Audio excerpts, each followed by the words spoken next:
ina hannu baka daina wannan an ba.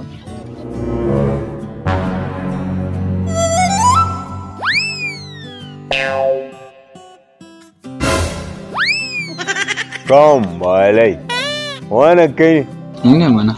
na ga kayi kyau ne kaman jinjirin jaki. Wadai da gaske ni na daina shaye-shaye ne. Ka daina. Wadai da gaske. Da Allah karka ji kunya da Allah. Ga shi ka dan taba ka more. Gashi. Ina. Ga shi ka taba da ni na daina ni ma so nake ka shiryu. Ka daina shaye-shayen nan. Ka da Allah karka da min da Allah.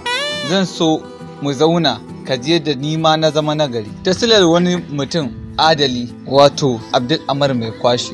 Yanzu ka gani ya wanke ni ya sa na daina shaye-shaye ba ga yanin jikina ba. To shi yasa kai ma nake son ka gabara da Allah. Ba mai kwashewa ba ko mai bunnewa ne ba ruwana. Da ka zo mu more rayuwar mu ko yaya. ai wannan rayuwar ta fi daɗi. A daina shaye-shayen nan. Da wannan surutun na kaman gwara kabon naira 10 sha sigari ko in ƙara kan sholi na. Na ji na yadda ko nawa kashe su. Idan ka yadda in faɗa ma kyawun ayyukan da yake yi. Ba na so. Me zai bani? Za a baka duk abin da kake so. Sholi. A abin da sholi. Oh, ba na so. Abokina kan mai haka.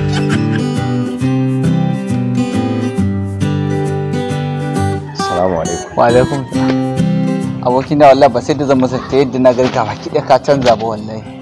To ka gane ba wannan ne ba matsala, ka gane akwai damuwa ne in ka fahimta za ka na Kaga abokina ka natsu kai mun bayani. In Allah da ni kuma zan yi kokarin ga na fitar da cikin wannan hali. Idan ni ba zan iya ban Allah zan taya ka addu'a. ka san ai a gidan haya muke ko? Tabbas na gani. To an samu akasi ba mu biya kuɗin haya ba, kuma yanzu haka ma da nake gaya ma gaba ɗaya an fito mana da kayan mu a waje. To ba mu san ma ya za mu yi ko ina za mu je ba ma kwata-kwata. Abokina kai duk cikin ranar da ake yau suna cikin rana. To ya muka iya abokina, dole haka za mu rungumi kaddara mu tura komai. Kuma dai na san kwanaki ta mun bayanin cewa akwai mutum na musamman da yake taimakawa mabukata da sauransu, kuma ka ce shine ma ya dalilin shiriwanka. To shine nake cewa in akwai yadda za a yi da Allah muna buƙatar taimako sosai. Abokina ina kawata ka tafi. Ai ba ma kanwata ba, da mamana da babana duka suna nan. Na ce dai su dan jira ni a cikin kayan, ban ma san ina zan je ba, kawai dai na ce su jira ni na zuwa. Yanzu dai mu je mu ga ba za a rasa yadda za a yi. To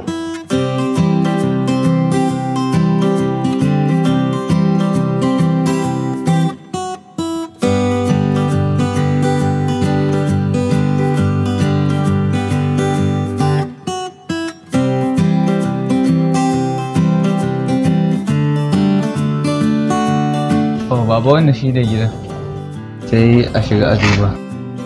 Nan ne gidan? Shi ne.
Awwal mun ga gida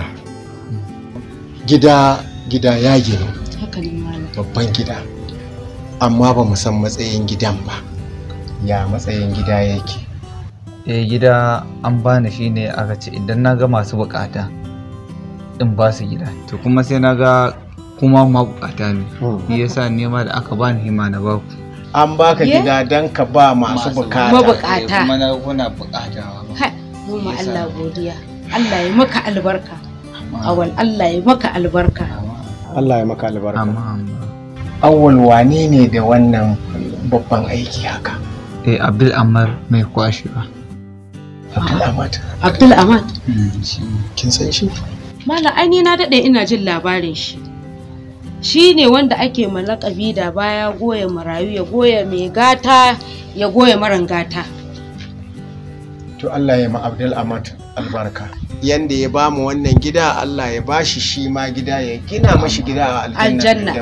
Amin ya Allah. Amin ya Allah. Allah shi albarka. To shi wannan bawan Allah mai kwashewa kace ko? Tabbas. A ya fa kwashe. Wallahi ya kwashi aljanna. ba. To me sana'an shi ne? Shi yana ɗaya cikin ƙungiyar masu shirya fina-finan Hausa. Masu shirye-shiryen nan da nake gani a akwatin talabijin? Su ne. To Allah na tuba, astaghfirullah, Allah ka yafe mani. Ni na ɗauki duk to ina ta zargin masu harkan fina-finai baɗalallu ne, marasa kirki, ba su da mutunci. Allahu akbar malam, ni kuma na daɗe ina musu kyakkyawan fahimta. Allahu akbar. To mun gode masa. To gashi kuma naga da yanda kuke, naga kaman kun ɗanki da kai da wannan yara. Shayen da har yanzu ana yi koko? An daina, saboda ai sanadiyan ma haka ne. Wata rana ina tsaye akan titi na yi shaye-shaye, ban ma san halin da nake ciki ba. Ya zo ya taimaka mai, sani a mota, ya zo wucewa a mota, ya sani ya kai ni gidan shi. Mun wa'azi, ya taimaka min da wasu abubuwa. Na dawo gida har na faɗa ma Jamilu, shi ma muka je yanzu, shi yasa kaga ma yanzu shi ne sallan da ya shiri wa wallahi kuwa. Yanzu ba shaye-shaye. Insha Allah. Mun wa Allah godiya malam. A baka gida, a tarbiyyatar da 'ya'yanka. Sai Abdul Ahmad. Mun gode Allah. Na kuka da kike ta yi, an wulakanta matokin garahama ta. To auta, kuka ya kare Firdausi da. Kuka ya kare yanzu. Kuka ya kare. Nan da nan sai ta ce kuka. To wace so ya ga an ci ma iyayensa mutunci. Wallahi kuwa. Ai yanzu in kin yi sallah ki dinga sama Abdul Ahmad. Ki dinga sa Abdul Ahmad a addu'a. Yawwa. Abdul Ahmad, mun gode sosai, Allah saka mishi da alheri. Amin ya rabbil alamin. Amin nana. Yanzu mu je a shigo da abincin ko? Har da kayan abinci? Wallahi mama. Allah mai girma.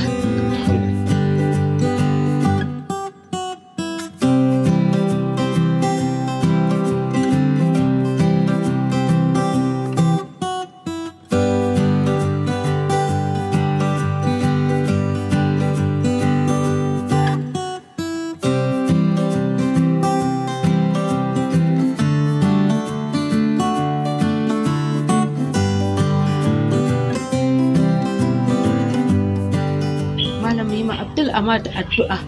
Ya Allah, Abdul Ahmad mai kwashewa, ya kwashe lada, ya kwashe ainihin bakin cikinmu, ya maida mana da shi farin ciki. Ya Allah, wannan bawan Allah ka ɗaukaka mana shi, Allah ka kare mana shi, Allah ka yaɗa dukiyansa. Allah maƙiyan Abdul Ahmad, in masu shiriwa ne ya Allah ka sani, Allah ka shirya su. In masu shiriwa ne ya Allah ka shirya su, in ba masu shiriwa ba ne ya Allah kai ka san yadda za ka yi da su. Allah ka taimaki Abdul Ahmad.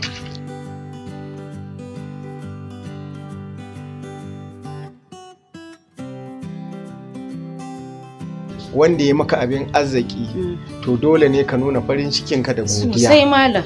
Ai yau kiyamar laili za mu yi daga nan har kwana 7. Insha Allah. Za mu dinga kiyamar laili, Allah ya mashi albarka, Allah ya haɗa dukiyansa. Amin ya Allah malam. Dama kuna tare da shi, kun san gidan shi aiko? Kun san gidan shi awal. To ai shi kenan ya kama na jagora. Mu je mu mashi godiya. Mu je auta, mu je auta.